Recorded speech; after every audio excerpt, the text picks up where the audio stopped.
Cardinals Hall of Fame this year, you have on the ballot Steve Carlton, lefty, Matt Holliday, who is a member of this program. So I hope we can all be unbiased because he is not only a member of this program, by far the best segment each and every week is Monday at 9:30. And if he gets into the Cardinal Hall of Fame, maybe it's our hubris, but he's got to thank this show. Sure.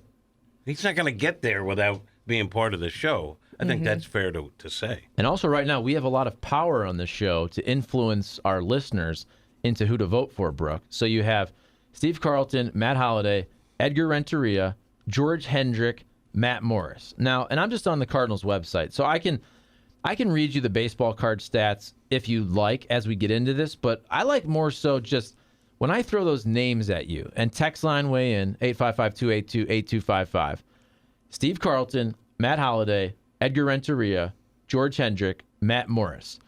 Who, if you have to pick one person, and I'll go first, I think when you hear the name Steve Carlton, that is the name that obviously screams out because he's a baseball Hall of Famer, and he's one of the best pitchers, one of the best left-handers ever. However, he's not really thought of by most baseball folks as a Cardinal, even though he was here from 65 to 71. So for me, and you can say I'm biased here, but to me, if you're voting for one person out of those five, and it is close, but to me, it's Matt Holliday. I think so too. I mean, as soon as I saw that, I was like, okay, easily I feel like it's going to be Matt Holliday because I think sometimes too it has to do with relevancy too, right? I feel like Matt Holliday is obviously someone you still think about. He still has a presence here in St. Louis quite a bit. So that's what I think of when I think of a Cardinals Hall of Fame member. Yeah, I think that's fair.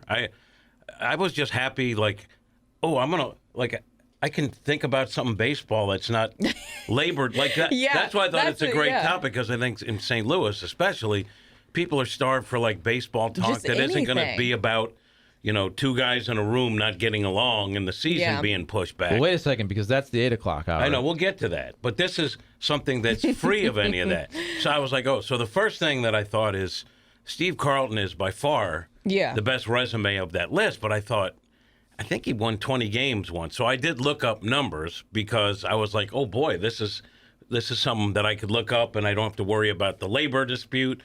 So Steve Carlton, a 4-time Cy Young Award winner, Hall of Famer, no doubt, one of the best left-handed pitchers in the history of the game, 241 career wins, just 77 wins as a Cardinal, and he won 20 games a bunch of times, but only once as a Cardinal, so I didn't think his Cardinal resume was deep enough where he should be in the conversation. So I looked that up. I agree. Holliday, 8 years as a Cardinal, 7-time All-Star overall, but as a Cardinal, 293 batting average, 380 on base percentage, 874 OPS, knocked in 100 runs just 2 years in St. Louis, but obviously a really productive player.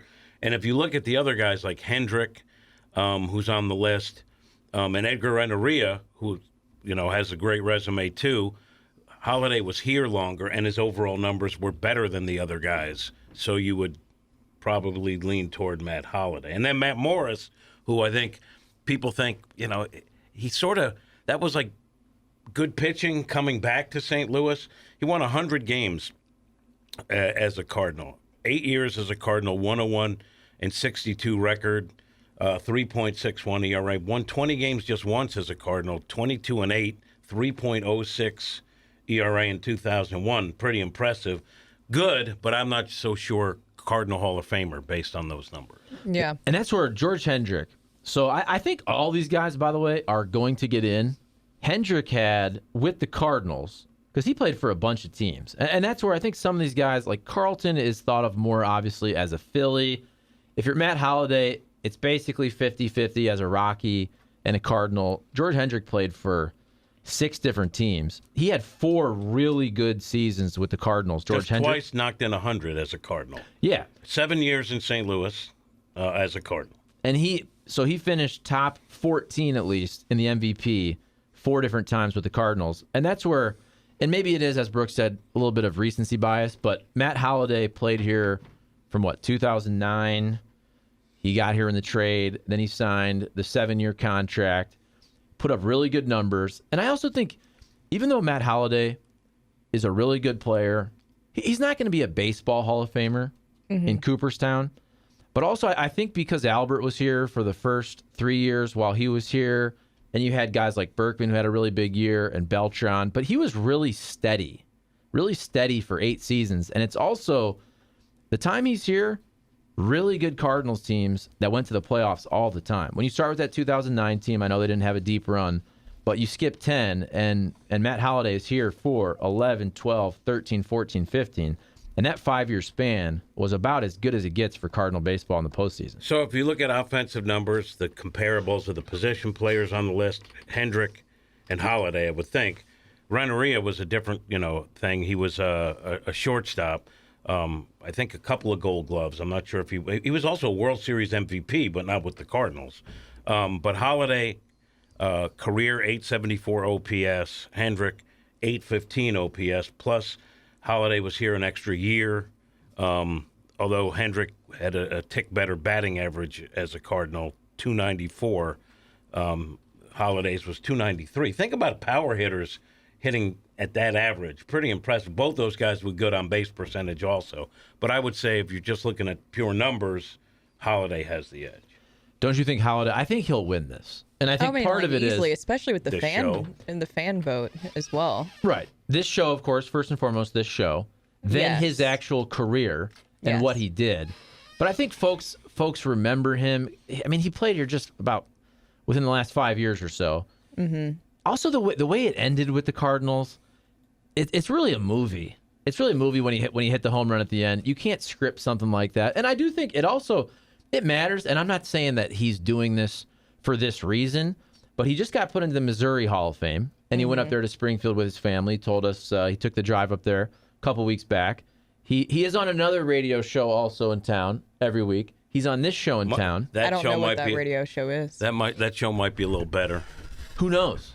I think we're okay. But I'm saying I hate those guys. Right. People know Matt Holliday. He was just here, and everything you knew of him as a baseball player. If you are listening to the radio in the last couple of years, I think you're liking him even more. Not that you didn't when he was a player, but I think when he comes on these shows, when he comes on our show, and he's so funny, and he just cracks right back at us, makes fun of us. You can see he'll talk about anything. He's very smart, but not just about baseball. Anything in life, he'll sit there and talk for 20, 25 minutes. I truly believe that's the most entertaining segment each week. Because he plays ball and he's really good. And also, over Trivia Tuesday? I'm sorry, second best. Well, and the other thing that I was talking about is, I feel like, too, when I think of the guys, you just imagine opening day, which I know is hard to talk about right now. You imagine opening days. You imagine, for the Cardinals, you imagine the red jacket, all that kind of stuff. You think of people who are really, kind of great role models, I guess, for the Cardinals as well. And Matt Holliday, playing career, I mean, his numbers speak for itself. But also, I just feel like the stuff that he's done for the Cardinals, even if you look at his influence now, like on someone like a Nolan Arenado and stuff like that, I mean, that's going to be clearly a huge part of like the fan vote and stuff like that. I mean, he's been so big and great on helping on influencing even current Cardinals players. And I think that says a lot, too, for his resume. And you're talking about the ending. Like, I'm always biased because I always got along with him. I always liked Holliday as a person, as a player. People say, what's your most memorable thing? And it used to be Cardinals, Mets playoffs at the old Shea Stadium. Yachty hits a home run, and I see them moving the champagne wagons to the car, because I'm in the bowels watching it on a monitor. And like when you're covering things, sometimes you have the worst seat in the house, right? Yes. So, I mean, it's just so the way true. it is. Yeah. So I'm watching the game on a monitor so I can get out on the field in the bowels on a monitor, So I'm watching it. Yachty hits the homer, and I see the clubhouse crew wheeling the barrels, the carts of champagne toward the Cardinal clubhouse. To me, and I always thought that's a cool thing to see. So that was always up there. But then Holliday at the plate, tears in his eyes, in his farewell game. can't even see the pitch. I mean, he's crying, and somehow he makes contact and it goes deep. And then to follow that up with, and remember, back then it was he might not even play. Remember? Like, it wasn't even certain that he was going to be playing. So he's in there, he's crying, he hits the homer. And then that final game, he goes out to left field and gets a curtain call with tears in his eyes. That whole thing was a great finish for him, and that always kind of solidified his spot in my eyes. But I agree. Yeah. You put that in front of the fans, it's going to be Matt Holliday. I still remember when he went to New York the following year, and he ran across the diamond and started hugging you in the pregame. It was pretty cool. It was a cool moment. So, but can I? Yeah, you guys, No. I know that was random. No, I just thought that was cool. That was That's a a cool nice moment. nugget. Okay, And this is where we miss Cam, because Cam would not just let that comment slide without a little pushback. Can I just say real Well, quick? you push back. Hold then. on, hold on. I mean, we need pushback. Hold on. my To be God. fair, Go ahead. To be fair, right as Seth started talking, and this is no disrespect, I started checking the text line because we had a bunch of texts about the Cardinals Hall of Fame, so I did not get the whole gist. So if I didn't pounce, again, I am defender of Seth, but I was checking the text No, line. I just didn't realize like how good of a relationship you had with some of these players, and it was when he went to New York. Well, go ahead. Go Nate, ahead, Nate. fire. Yeah. No. You spoke up. That's See, a heartwarming moment. Say, here's It the is. thing. And you have to crush Say, it. here's the This thing. is good. It's You good gu- radio. You guys think. That's what I deal with every day. You Yeah. guys think that I pounce on you No. and I feel I'm above it. I encourage it. Seth- Anyone that stumbles should be pounced on. So Seth- say what's on your mind. I'm just feeling the stargazing come out of Seth's eyes when he watches the TV and sees, these players embrace you as the Bally Sports journalist. All right, just so you know, too. Beautiful Regional thing. cable. Look, I Regional get cable. along with Holiday. I always did. I know you do. But it is kind of parody, just so you know. It was also mockery. So when it was Holiday's final game, the final weekend, we did something on pregame, and he said, before we did it, he goes, I think there's going to be an emotional hug at the end. So we're both doing the interview, and he's talking about things, so he's getting emotional. But you can see, we both know that there's something really silly coming. So we ended it with a hug. And then he goes to New York, and then we do that again. So in a way, it was really parody, but yes, I wasn't trying to be sentimental. we always get along. And then I had the same thing with Lance Lynn, sort of as a mockery of that whole deal. So Matt Holliday, so that year 2009 when he got here, so that was my second year in St. Louis.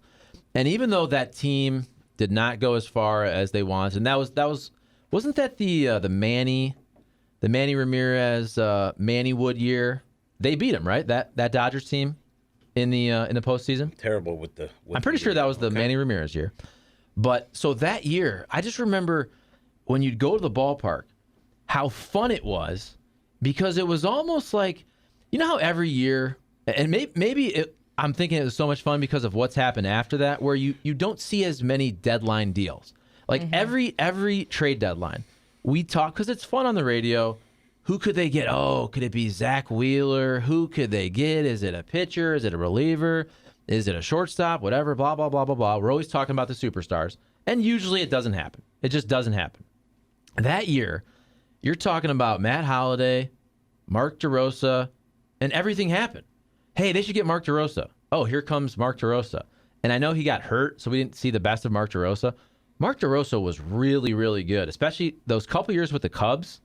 You can make the case. I mean, he was one of the Cubs' best players for a couple years when they won the division. You could put him in a number of different places defensively. Yes. You know what he called himself when he was here in the limited time? Because it was true. For a new guy, he had sway in that clubhouse because he was a veteran, a smart guy. He called himself the Pulse.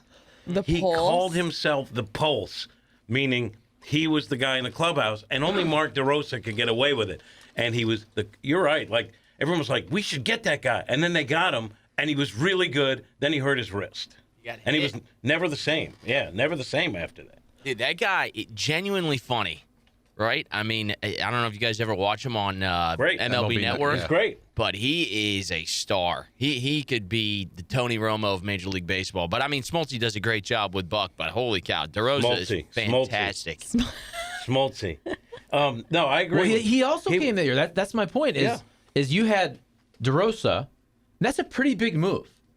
And then I remember DeRosa even said, because once they trade for Matt Holliday, he's like, well, hey, I'm just the appetizer. So you get DeRosa, you get Matt Holliday, and then, oh, by the way, at the end, oh, you look in the clubhouse, there's John Smoltz. John Smoltz randomly is now a St. Louis Cardinal. And I remember this first day there, you just kind of looked at him. Because for somebody who grew up with the Superstation, where everybody got Braves games, and the Braves were in the playoffs every year. So even if you didn't live in Atlanta, you knew Maddox and Smoltz and Glavine and Chipper Jones and all that. And it was so weird to see John Smoltz. Now, even in a Boston Red Sox uniform before that, when it didn't work out. But to see him standing there in a St. Louis Cardinals uniform, and then when he pitched in the playoffs, I know there was talk of he should start. He struck out every single batter he faced that right. postseason outing as a probably 40-ish year old. And I'm not talking about deadline deals or things like that, but in St. Louis, there was talk, can we get Goldschmidt? And they got him. Can they get Aaron? I was just talking trade deadline. No, I know that. But I'm just saying in St. Louis, though, reeling in the big fish, there's been some big fish that 100%. They brought into the boat here. Yeah. It's pretty cool. And that's why I think this year's team, and I say it every year because I'm a rights holder, but I really think they're going to be good. The fact that those young outfielders found themselves last year, the fact that Flaherty's healthy, I think there's guys like they were talking about, Reyes could be in the rotation, Hicks could be in the rotation.